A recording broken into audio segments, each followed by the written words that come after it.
you know, why, if things, usually it's like at the end of hearing me sing, right? So it's like, okay, so they've heard a lot of songs about a lot of stuff that's messed up in the world, in history, currently, or whatever. And they want to know at the end of the set, well, why, if things are so messed up, aren't there more people trying to change everything? You know, why isn't that happening to the extent that you'd think it should be happening when, you know, we're facing such very pressing real problems like, you know, the climate crisis, like massive poverty and hunger in the world, and huge inequalities and so many other problems.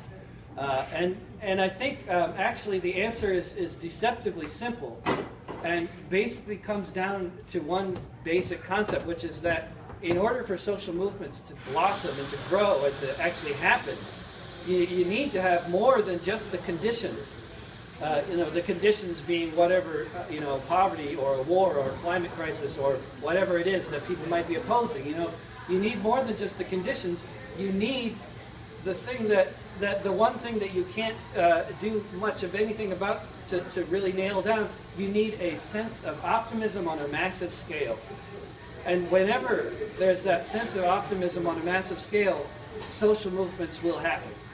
A sense of optimism in the idea that social change is possible if we do X or Y.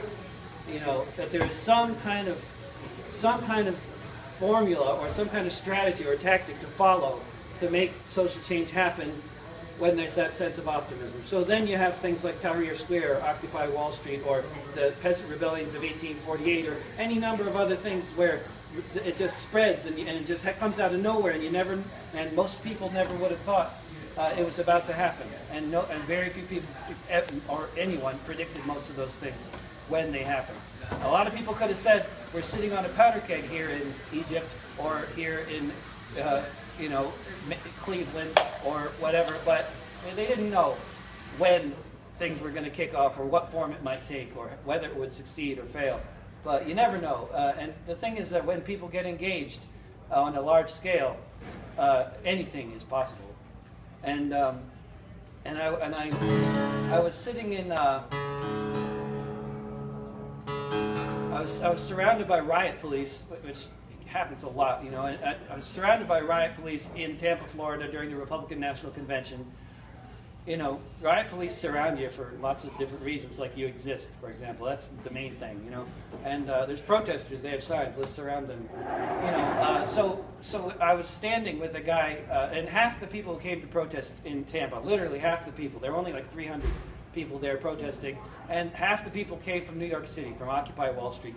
And because people have been giving Occupy money, you know, and they have more money than they knew what to do with. And so what they did was they rented 2 buses, and they figured, well, we'll just use our money to go to protests wherever they're happening.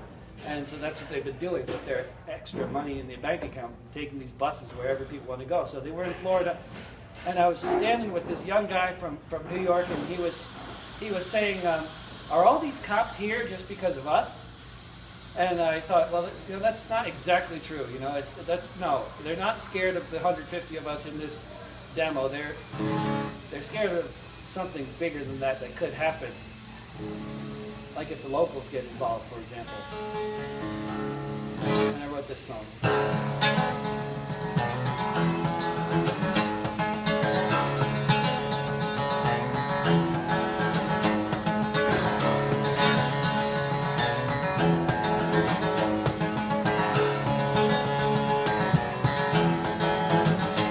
First, you have to have a problem. That part isn't hard. The second step is everybody realizing they're like you. They're holding the same card. Step 3 is finding there's a tactic when everyone believes it could be true. That if all the people work collectively, there just might be something we can do, and everything can change. So, quick.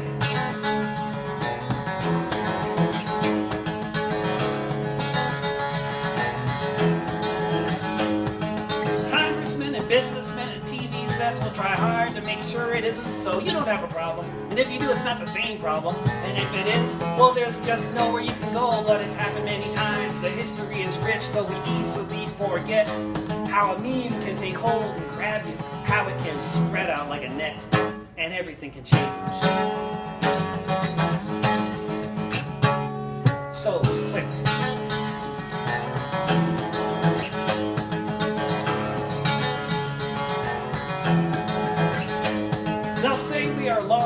we're dreaming, or they'll make a dream for us. They'll try to come up with a good story about why we belong at the back of the bus, about why we belong in this position, about how we don't know what we meant, about how there most certainly isn't any such thing as the 99%, but everything can change.